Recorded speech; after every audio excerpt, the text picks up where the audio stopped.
사람은 무엇으로 사는가라는 질문을 한번 좀 해보시기 바래요. 사람은 무엇으로 살까? 물론 톨스토이가 아주 유명한 책을 쓰셨고 또 거기에 대해서 답을 많이 주셨는데 어떤 이는 그럴 거예요. 아니 음식 먹어야 살지요. 맞아요. 먹지 않고 사는 사람 누가 있겠습니까? 그런데 한번 좀 더 깊이 생각해봐요. 사람은 무엇으로 살까? 그저 먹고 마시고 그럼 짐승들도 하지 않는가? 만약에 이 세상에 사랑이 없다면 어떻게 될까? 여러분 남녀 간에 사랑이 있으니까 번성해 나가는 거 아닙니까?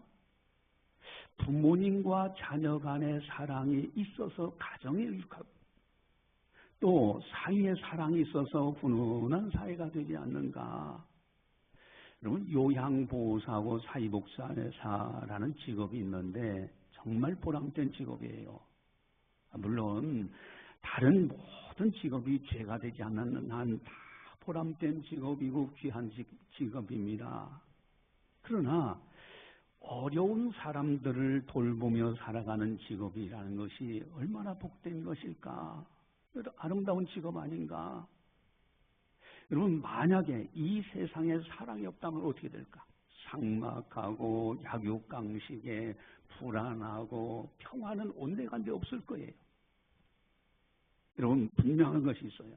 사람은 사랑을 먹고 살아가는 존재입니다. 사랑이 있으면 어떤 역경도 이겨나갈 수 있어요. 여러분 가와만사성이라는 말이 무슨 뜻이에요? 가정이 사랑으로 화목해지고 하나가 되면요 역경도 이기고 거기에서 기도하고 거기에서 나가는 것이 다 잘 이루어지게 돼 있어요. 그래서 선인들이 가만사성이라는 말도 했잖아요. 부부 간에 사랑이 있어야 되고 부모님 간에 자식 간에 사랑이 있어야 되고 자녀들 형제들 간에도 사랑이 있어요. 이것이 행복한 가정이에요. 그러나 한 번 더 깊이 생각해보세요. 현실은 어떠한가? 참된 사랑이 정말 있는가? 얼마나 있는가?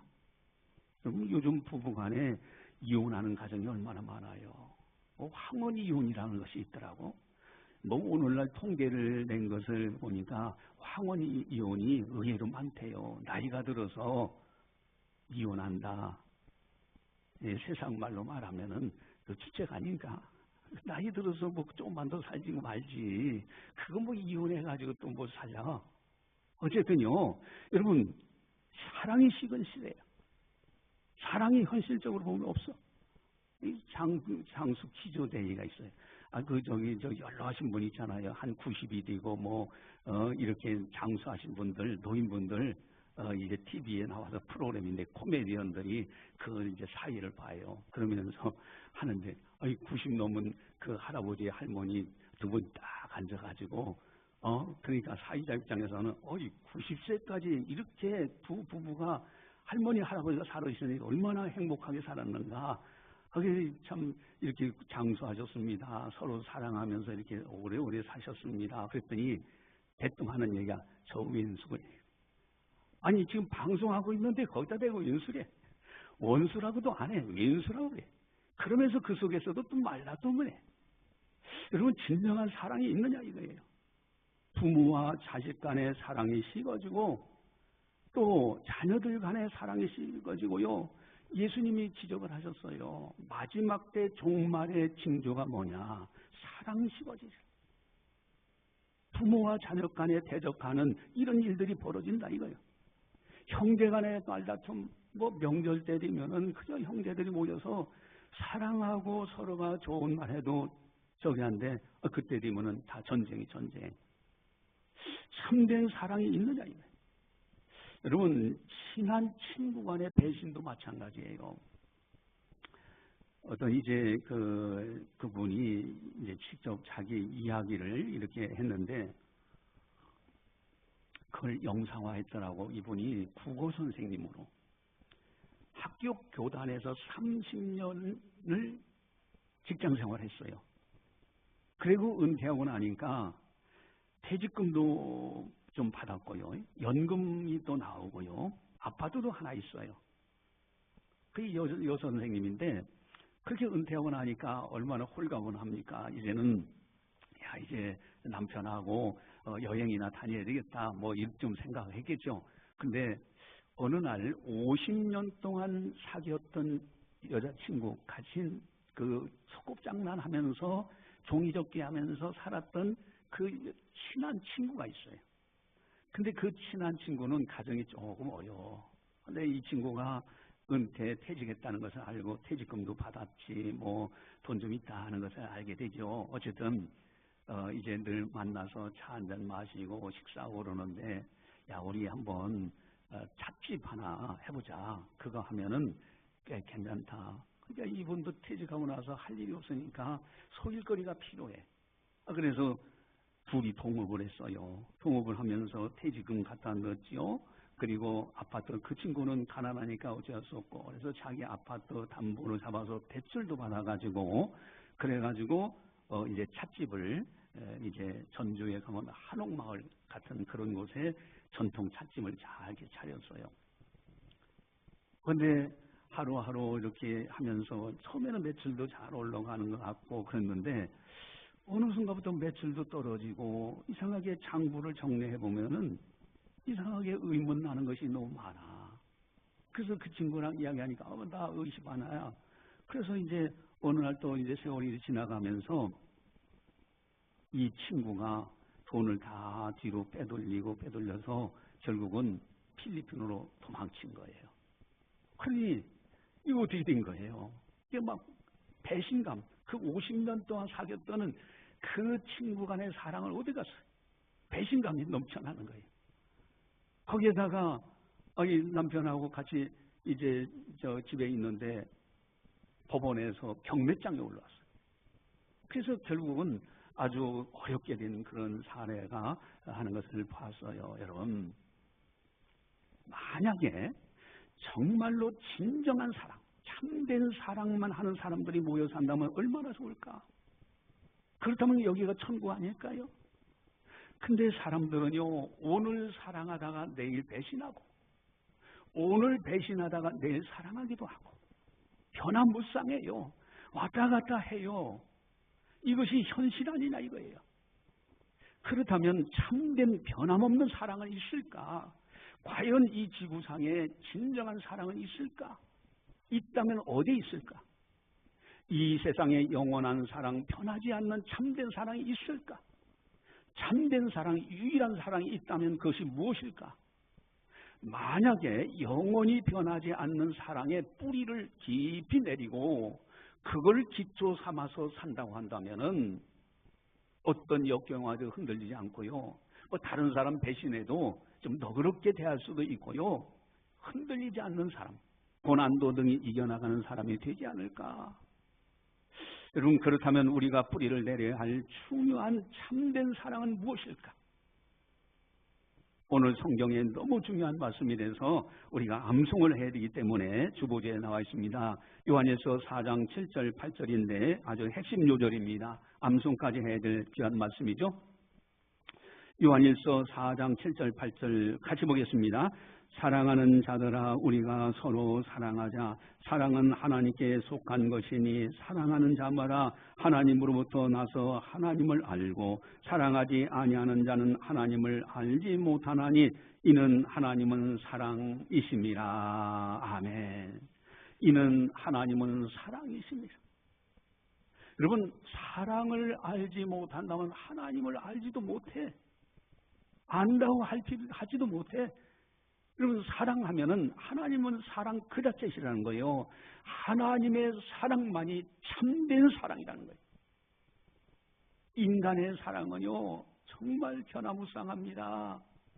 오늘 사랑하는 것 같아도 내일은 원수가 되기도 해요. 왔다 갔다 합니다. 하나님의 사랑은 영원히 변하지 않는 사랑이에요.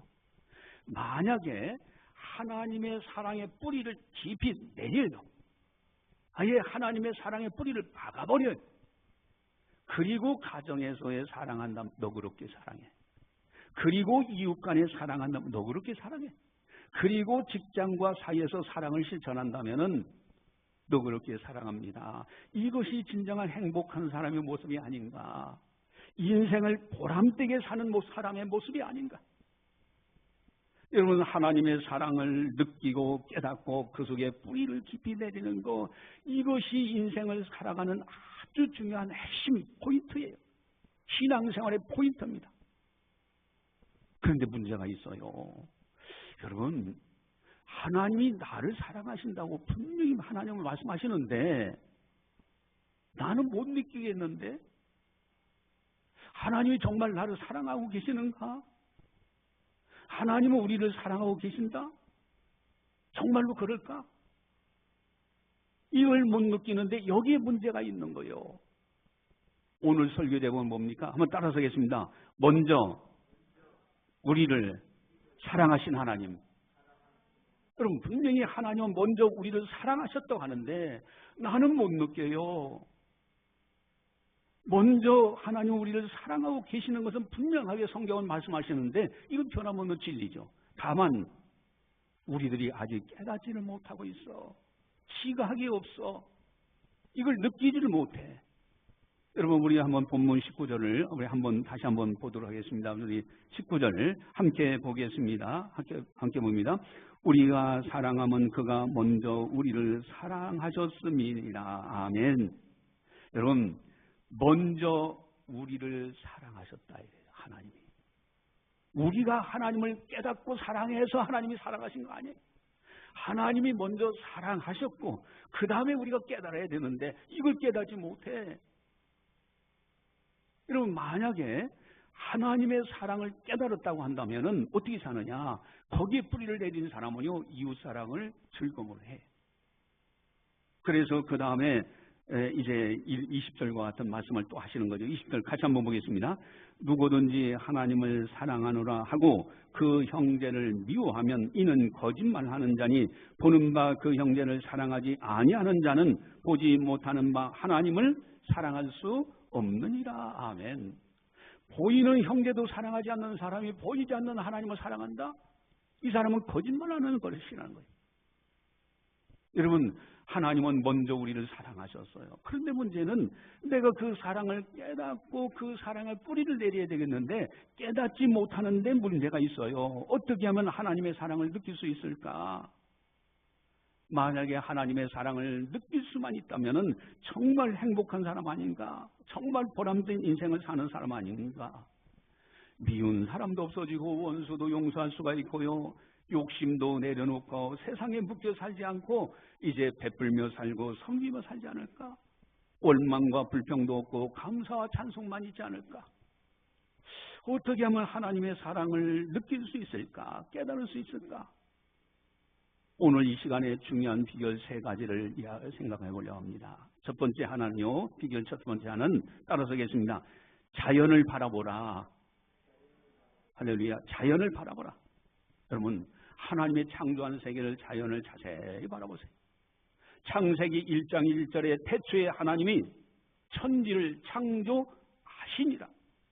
여러분, 성경은요, 천마디가 그 말씀을 선포하고 하나님이 창조하신 것을 선포하고 진행해 나가요. 뭐 이러니까 하나님이 창조하신 거야 증명하려고 들지 않습니다. 선포하고 그대로 나가시는 거예요. 여러분들, 우리가 전도할 때 또 우리가 신앙을 돈독히 세우기 위해서 자주 말씀드렸던 사실인데 신학적인 용어로는 신존재 증명이라는 거예요. 여러분들이 앉아있는 의자, 만든 사람이 없으면 절대 이 세상에 존재할 수가 없어요. 마이크도 만든 사람이 없으면 절대 이 세상에 마이크가 존재할 수 없습니다. 여기에 꽃들이 있고 나무들이 있잖아요. 이것을 만드신 분이 없으면 절대 존재할 수 없어요. 사람이 못 만들잖아요. 여러분, 자연의 세계, 수많은 생명체의 세계, 또 우주 공간의 세계, 지구가 있고요. 태양이 있고요. 태양을 중심으로 한 바퀴 돌면 1년이요. 스스로 한 바퀴 돌면 하루요. 얼마나 빠른 속도로 도는지 몰라요. 우리는 평평한 것처럼 생각하고 2다리를 걷는데 엄청난 빠른 속도로 돌고 있는 곳에 우리는 그 가운데 살고 있어요. 이 신비의 세계는 전지전능하신 하나님, 온인자는 전지전능하신 하나님이 만드신 거예요. 그래서 하나님이 반드시 계시고요. 하나님이 계시면 천국과 지옥은 반드시 있는 거예요. 이건 세상 우주가 다 무너진다 할지라도 1.1핵도 변함없는 사실입니다. 하나님은 반드시 계시고요. 천국과 지옥은 반드시 있다. 여러분, 하나님의 사랑을 느끼려면 자연의 세계를 자세히 살펴봐야 돼요. 이것이 선행돼야 됩니다. 여러분, 만약에 하나님의 사랑과 은혜가 없다면 이 자연의 세계는 존재할 수가 없어요. 여러분, 따사로운 햇살이 내려오죠? 만약에 햇빛이 없다고 하면 완전히 사막돼서 사람은 못 사는 거예요. 모든 생명체가 못 살아요. 여러분, 대기층이라는 것이 있습니다. 지구, 많은 수많은 별들이 있는데 유독불 지구만은 그 지구를 둘러싸여 있는 대기층이 있어. 여기에 산소가 있어. 그래서 우리들은 숨을 쉬고 사는 거예요. 이게 하나님의 사랑과 은혜로 만들어진 거예요. 그러니까 자연의 세계에 보면은 하나님의 사랑과 은혜가 가득한 겁니다. 요즘 이제 봄이 오는 소리가 귀에 들리잖아요.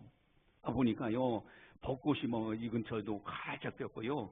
어느 집에 가고 어느 집 싹 지나가는데 개나리 나무가 있는데 개나리 꽃이 노랗게 활짝 폈어요. 여러분, 거기에 하나님의 사랑이 넘쳐나는 거예요. 하나님의 은혜가 가득 찬 겁니다. 여러분, 우리가 밥 먹고 하는 거요. 뭐 내가 요리해서 내가 돈 벌어서 먹고 산다? 천만에 맞습니다. 그거는 하나님의 은혜 속에서 하는 거예요. 여러분, 쌀, 사과, 감, 귤 사람이 만들어요? 못 만들어요. 하나님이 다 준비해 놓으신 것을 인간이 열심히 노력해서 갖다가 요리해서 먹는 거예요. 여러분, 자연의 세계를 보면요, 하나님의 사랑으로 가득가득 차 있는 것을 발견하게 됩니다. 모든 만물에 하나님의 사랑과 은혜가 가득해요. 또 이 창조의 세계를 보면요, 천국과 지옥이 있음을 알 수가 있습니다. 아름다운 꽃들이 있는 걸 보니까 사람이 죽은 다음에는 아름다운 나라 천국은 있겠구나. 이 독사요, 어느 섬은요, 뱀섬인데 뱀섬. 야, 뱀이 그렇게 많아. 근데 이제 큰 이제 도매뱀이 이렇게 와서 뭐 조그마한 도매뱀이 아니라 큰 도매뱀이 이것이 그냥 그 바닷가로 내리 달리니까요, 바위 같은 데서 막 수많은 뱀들이 그냥 동시에 쫙 몰려들면서 거리를 향해서 달려가는 모습, 그걸 어떻게 영상을 찍었는지 모르겠어요. 여러분, 그런 걸 보니 지옥은 있겠구나. 여러분, 하나님은 반드시 계시고 하나님이 계시면 천국과 지옥은 반드시 있어요. 근데 이 우주 자연의 세계는 하나님의 사랑으로 가득 차 있어요. 두 번째, 하나님의 사랑을 느낄 수 있는 비결이 두 번째 있는데 아주 중요한 것이 있습니다. 한번 따라서 하겠습니다. 사람을 바라보라. 사람을 바라보라. 할렐루야.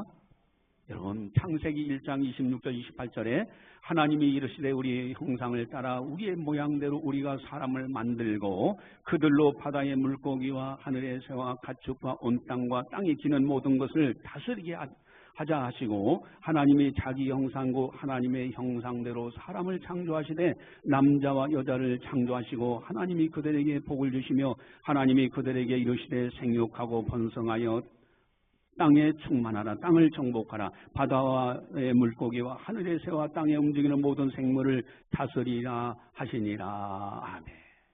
여러분, 하나님의 형상으로 사람을 창조하셨다. 우리는 그저 사람을 만나요. 그냥 이웃 사람, 나하고 상관없는 사람, 또 어떤 사람을 만나면 아주 악한 사람, 저 사람은 좋은 사람, 나를 돕는 사람, 선한 사람, 이렇게 생각할지 몰라도요, 성경은 모든 사람을 하나님의 형상으로 창조하셨다. 여러분, 하나님의 형상으로 창조하셨다? 그래서 동물들에 보니까 진화론자는 원숭이에서 이렇게 됐다라고 얘기하고 침팬지 얘기도 하고요, 오랑우탕 얘기도 하고 고릴라 얘기도 하고 그럽니다. 그런데요, 그 어느 동물도 문화와 예술이 없어. 여러분, 어느 한 동물들도요, 종교심이라는 것이 없어. 사람만 있어요, 사람만. 아무리 아프리카에 살고 있는 오지에서 문명세계를 전혀 경험하지 못한 사람도요, 자기도 모르게 설대자를 향해서 뭔가를 만들어 보려고 찾아보려고 그래. 그러다 보니까 그런 가운데서도 종교가 만들어지는 거예요.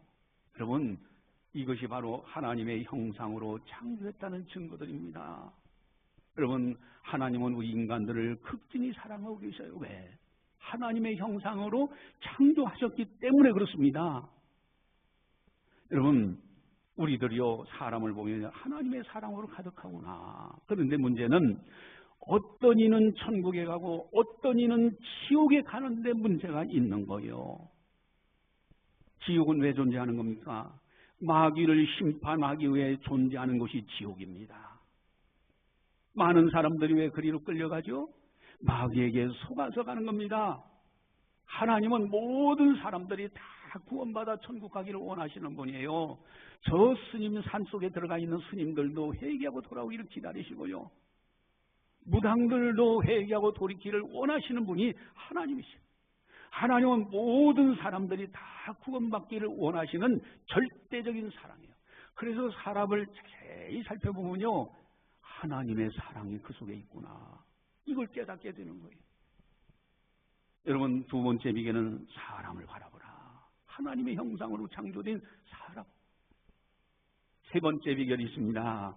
따라서 하겠습니다. 예수님을 바라보라. 예수님을 바라보라. 여러분, 천국은 죄가 없는 곳이에요. 죄 용서받은 사람들이 가는 곳이 천국입니다.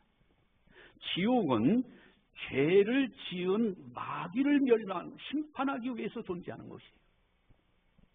그럼 왜 믿지 않는 사람이 그리로 갈까? 이 세상에 죄 아닌 사람 없습니다. 이 죄 문제를 해결하지 못해요. 마귀는 그 죄를 이용해서 끌고 가기 때문에 그것에 마귀에게 속아서 마귀가 멸망당하는 지옥에 끌려가고 있는 거예요. 여러분, 이 죄 문제, 이 세상에 죄 안 지은 사람은 아무도 없어요.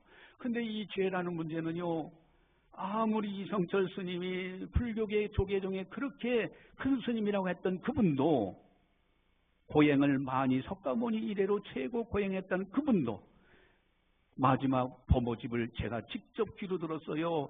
내 죄가 수미산처럼 많다고 고백해. 나는 지옥에 간다고도 고백해. 여러분, 이 세상의 죄 문제는 어느 누구도 해결 못해요. 오직 죄를 해결하실 분은 예수님의 십자가 위에는 해결할 길이 없어. 여러분, 십자가에는 하나님의 공의와 사랑이 만나 있습니다. 죄는 반드시 죄값을 지불해야 해결되는데 우리가 죄값을 지불하려고 하니까 오른손이 범죄하면 잘라버려. 죄 안 질 것 같아요? 왼손이 범죄야 잘라버려. 안 질 것 같아요? 발로 안 질 것 같아요? 입을 봉해요. 아니, 눈으로 빼버려. 안 질 것 같아요? 죽어야 죄를 안 짓더라고요. 그래서 죄값은 반드시 피 흘림이 없은 즉 사함이 없어요. 반드시 피값으로만 가능한데 내가 죄값을 지불하려고 죽으면 죄값으로 인해 지옥 갈 수밖에 없어. 그러나 하나님의 아들 예수님이 십자가 대신 내 죄값을 지불하셨어요. 대신 갚아주신 거예요. 이게 하나님의 공의와 하나님의 사랑이 십자가에 있는 거예요. 그래서 십자가가 그렇게 귀중한 겁니다. 제가 늘 여러분들한테 자주 비유를 드는데 여러분들이 아예 귀에 딱지가 붙을 정도로 이제 바뀌었을 거예요. 그러면 전도할 때 다 써먹잖아요. 아니, 십자가가 어떻게 내 죄값을 지불하냐고 하느냐. 2000년 전에 예수님이 십자가에 지셨는데 여러분, 뭐가 같다고 해서요? 어떤 사람이 빚을 많이 지면은 갚을 능력이 없으면 경찰이 오고 감옥에 들어가잖아요. 그런데 능력 많은 사람이 딱 나타나서 그 사람 빚을 다 갚아줘. 경찰이 올 이유도 없고 감옥에 들어갈 이유도 없어요. 여러분, 우리의 죄 문제는 수술도 안 되고 이건 세탁도 안 되는데 하나님의 아들 예수님이 십자가에서 대신 죄값을 지불하셔서 피 흘림이 없은 즉 사함이 없다. 생명으로 죄값을 지불하셨어요. 그래서 값이 치러졌기 때문에 대속되었기 때문에 우리들은 값없이 용서받는 거예요. 저승사자가 올 이유도 없고 지옥에 갈 수도 없어. 여러분, 십자가입니다. 뿐만 아니라 이제 부활로 인하여서 예수님이 사망 권세를 깨뜨리심으로 인해서 의를 인치시고 하나님 보좌 우편에 계심으로 이제는 우리들도 저 아름다운 천국을 소망 중에 바라볼 수 있어. 십자가 부활이야말로 이 세상에서 가장 큰 하나님의 사랑이고요, 은혜입니다. 예수님을 바라보는 순간에 그걸 느끼는 거예요. 여러분, 어느 판사가 이제 그분은 공의로운 판사예요. 항상 판결을 할 때 공의를 입장해서 판결을 하는 판사로 유명해요. 오늘날 뭐 이상한 판사들 많잖아요. 일반 국민들이 봐도 법의 상식으로 봐도 저건 아닌데 할 정도로 억지 논리를 펴가면서 엉터리 판결하는 참 그런 판사도 아니지. 판사 되기를 포기한 사람들. 근데 어느 마을에 이분은 공의롭게 판결한다는 이제 그런 판사님이 계셨는데 어느 날 이제 빵을 훔쳐먹은 청년이 잡혀가지고 오하게 됐어요. 그럼 벌금형입니다. 빵을 훔쳐먹다 걸리면은 벌금형인데 이 보니까 자기 아들이야. 그러니까 이걸 공의롭게 판결해야 되는가 아니면 그냥 무죄라고 해야 되는가? 이 공의로운 판사 그분은 벌금형이라고 공의롭게 판결합니다. 판사로 공의롭게 판결해. 그리고는 판결이 끝난 다음에는 그 아들의 벌금형을 자기가 대신 갚아줘요. 아버지로서. 자, 그러면 판사로서의 공의와 아버지로서의 사랑 마찬가지입니다. 하나님께서도 우리 인간의 죄값을 지불해야 되는데 갚을 길이 없어. 그래서 하나님 아들 예수님 십자가에서 죄값을 지불하신 거예요. 이것이 하나님의 사랑과 공의가 이루어진 사건이에요. 여러분, 오늘은 종료주일로 지킵니다. 여러분, 지금 종료주일이 뭡니까? 예수님이 예루살렘 성으로 입성하는데 그 당시에 유대인들은 왕으로 등극하는 왕을 입성할 때에 세울 때는 나귀 새끼를 타고 그 성을 한 바퀴 돌게 돼 있어요. 그게 왕의 즉위식이야. 그래서 지금 예수님은요 종료주일 때 나귀 새끼를 타시고 이제 예루살렘 입성하는데 막 백성들이 너무너무 막 그냥 좋아가지고 이제 뭐 종려나무 가지를 흔들면서 호산나 다윗의 자손이 외쳤어요. 그런데 예수님은 거기에 들어가는 그 왕의 즉위식에 인간이 생각하는 일반 이스라엘 왕의 즉위식이 아니라 온 우주 만물 창세부터 요한계시록까지 나오는 전 역사의 만왕의 왕으로 등극식이야. 그것도 당당하게 등극식이 아니라 십자가를 향해서 인류의 죄값을 다 지불하기 위해서 십자가를 향한 들어가는 길이었어요. 여러분, 사람들은 어떻습니까? 종려나무 가지 흔들면서 야, 예수님이 우리나라의 왕이 되면 우리 식민지인데 독립되겠다 그러면서 막 좋아했는데 예수님이 십자가 지실 때는 완전히 제자들도 뿔뿔이 배신하면서 다 떠나버려요. 여러분, 사람들 그 호산나 했던 사람들 온데간데 없어. 여러분, 그러나 예수님은 십자가를 지시면서 우리 인간의 죄를 다 해결하십니다. 이 놀라운 사랑, 그리고 그것으로 끝난 것이 아니라 3일 만에 사망 권세를 깨뜨리시고 부활하셔서 승천해 계셔. 그리고 지금은 성령으로 역사하고 계셔. 여러분, 이 은혜 때문에, 이 사랑 때문에 우리가 그 사랑의 뿌리를 딱 내리고 뿌리를 받고 그리고서 이웃 사랑을 당하는 거예요. 여기에 힘이 있고요. 여기에 고난도 이겨나고 미움도 없어지는 거예요. 오늘 설교 제목은 먼저 우리를 사랑하신 예수 하나님. 여러분, 영원히 변하지 않는 하나님, 사랑의 하나님, 죽기까지 사랑하신 하나님의 사랑, 그 뿌리를 내리고 이제는 우리들도 그 사랑 안에서 기뻐하고 그 사랑을 이웃에게 베풀면서 살아가는 하나님의 사람으로 살자. 그래서 16절이 있는데 우리 16절을 함께 한번 보도록 하겠습니다. 4장 16절입니다. 4장 16절 다시 한번 보겠습니다. 하나님이 우리를 사랑하시는 사랑을 우리가 알고 믿었노니 하나님은 사랑이시라. 사랑 안에 거하는 자는 하나님 안에 거하고 하나님도 그의 안에 거하시느니라. 아멘.